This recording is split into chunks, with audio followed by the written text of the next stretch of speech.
Good morning, grade 5 in sunny Dar es Salaam, Tanzania. My name is Alistair Humphreys. I'm the author of the book you've been reading, The Boy Who Biked the World. Thank you so much for reading my book and for sending me some great questions, and also for just reminding me of the lovely, excuse me, just dying in the video. Thank you for reminding me of the lovely time I had when I was in Dar es Salaam as I was cycling around the world. The book you've read about the young boy Tom was actually the adventure that I had when I spent 4 years cycling around the world. And I spent a couple of weeks in Dar es Salaam giving talks at international schools a bit before you were there, sadly. So thank you.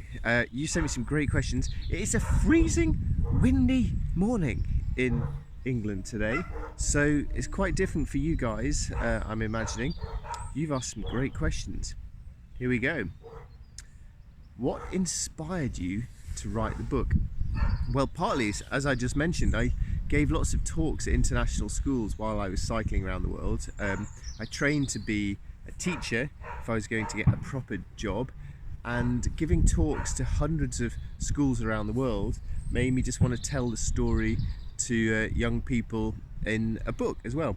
I was inspired to write books by reading so many books. That's what got me really interested in travel, a love of reading. So loving reading books, having visited loads of schools, it just kind of made sense to me to try and put those stories together and turn it into a book.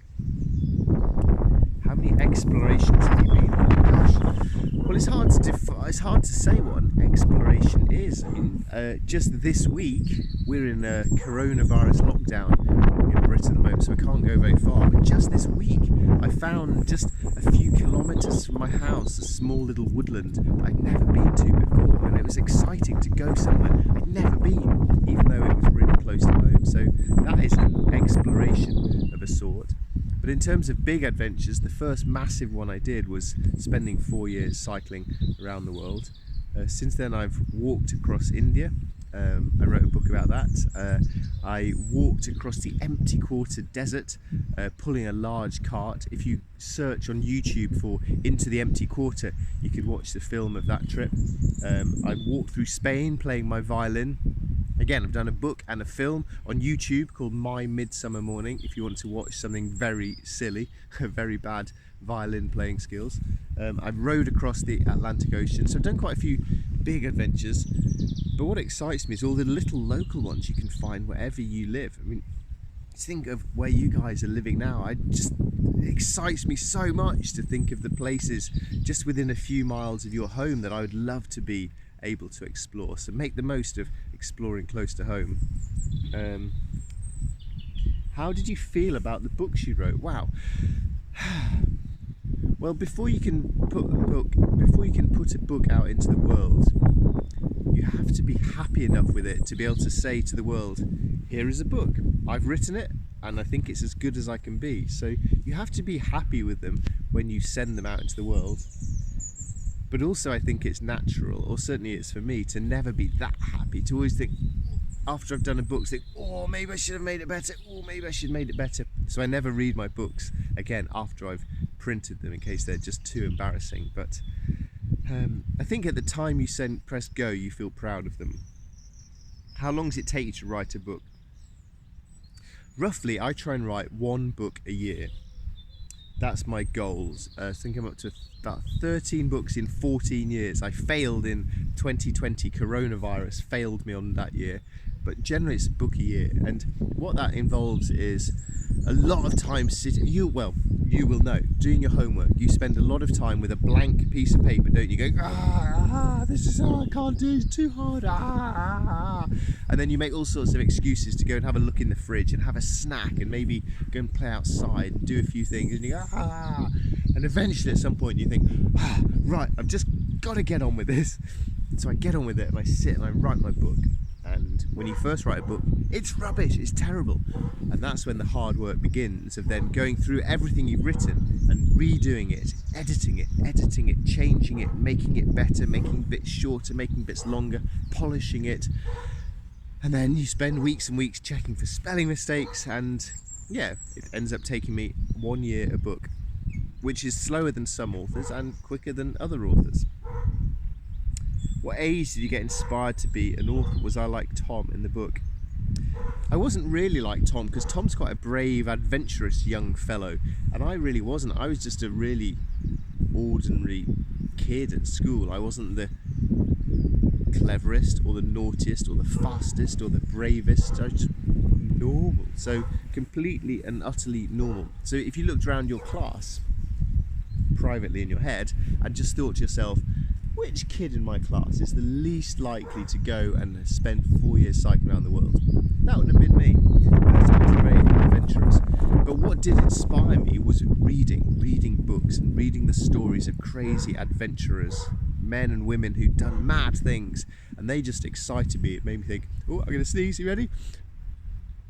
Ah. Oh, I hate it when the sneeze just gets stuck. It's stuck right in my head. No, sneeze has gone away, sorry. Yeah, I used to love reading books of mad men and women who'd done all sorts of crazy adventures, and reading them made me think, maybe I should try and do something exciting and different with my life. And actually, more book suggestions. I've written a book called Great Adventurers, which is a book for children about all my adventure heroes who inspired me to adventure. It's a big book full of pictures. Out of all the countries you went to, which was the hardest to live? Ooh, well, seeing as I'm freezing now in the south of England, and it's probably about 10 degrees, I would say trying to survive at minus 40 degrees in Siberia was very, very cold indeed.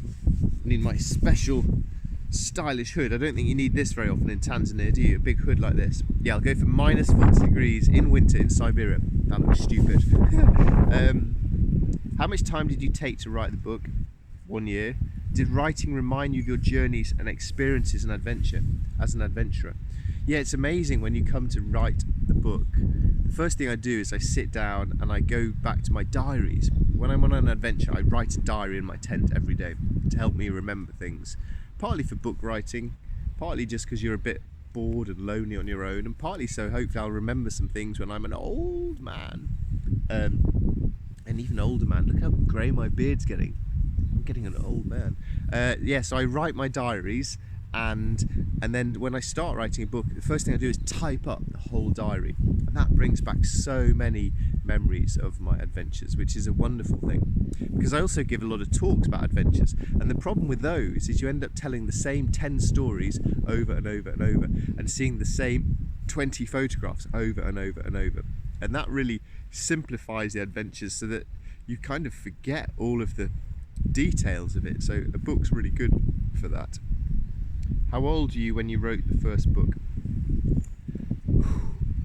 I cycled around the world from 24 to 29. I think my first book was when I was 31, I think my first book was.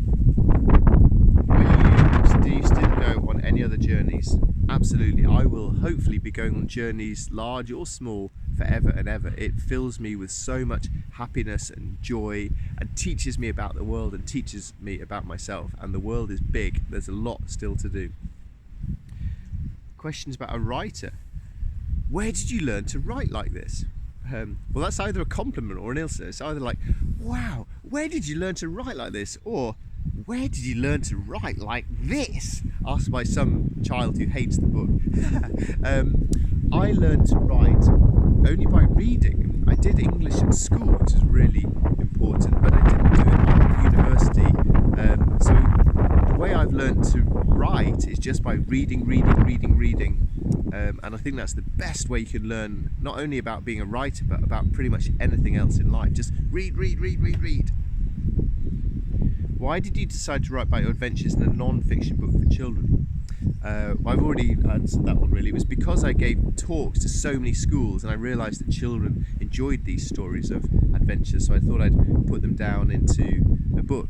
Why just write books for adults? The kids are much more interesting than adults. Adults are old and boring and talk about things like pensions and their knees hurting, whereas children are still wild and exciting and up for adventures. So I think at heart I'm still more of a child.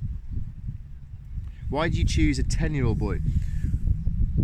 Well, it's interesting you say, why did I choose a 10-year-old boy? Because I'm guessing you who asked that are 10, because I didn't actually say how old Tom was, and what I deliberately tried to do was not to mention his age, but to try to write in a way so that if you read the book, you think Tom is your age. That's what I was hoping, so that it was just a child of any age would read the book and think, oh, I can relate to Tom, he sounds similar to me. So he was a young boy because I wanted him just to connect with young children who might be reading it of any age.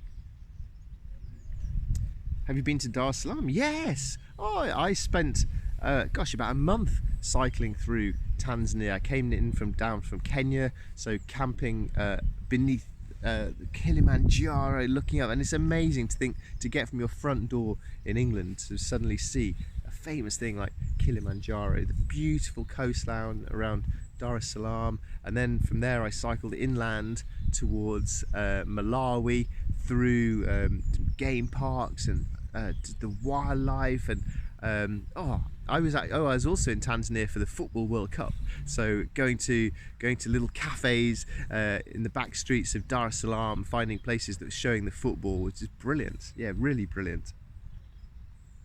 How do you decide where to add all the funny text? Well, once you've written the book, then comes the stage of starting to lay it out, when you get a designer in who tries to put the pictures in and the cartoony bits and the handwritten bits, and to try and spread those out so that they just fit quite nicely. But something like that comes quite late in the day. Oh, that was the final question. Well, thank you very much, grade 5. They were fantastic questions. And look, the sun has come out. It's a beautiful early spring day here in England. Good luck with all of your adventures, and please keep reading, and thanks so much for reading my book. I really appreciate it. Bye bye.